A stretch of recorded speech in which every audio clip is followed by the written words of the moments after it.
কবিতাৰ শিৰোনাম জীৱনৰ তিক্ততা।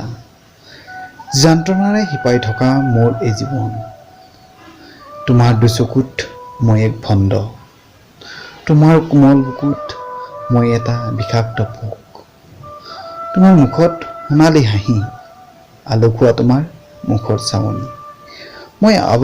মই আজিও আৱৰ্জনাৰ সৃষ্টিকাৰী, তোমাৰ জীৱনত মই এবটল বিষাক্ত দ্ৰব্য। তুমি মোলৈ উৎকণ্ঠাৰে ৰৈ থকা, তোমাৰ দুচকুত দেখোঁ সোণালী সপোন। দৰদী মই, তোমাৰ হিয়াৰ মাজত মই এক অদ্ভুত কবিতা।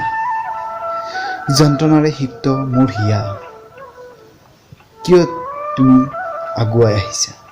এই সময় মই বৰ ভাষাহীন, এই সময় মোৰ বাবে তিক্ততাপূৰ্ণ। যন্ত্ৰণাৰে শিপাই থকা মোৰ এই জীৱন, তোমাৰ দুচকুত মই এক ভণ্ড, তোমাৰ কোমল বুকুত মই এটা বিষাক্ত পোক।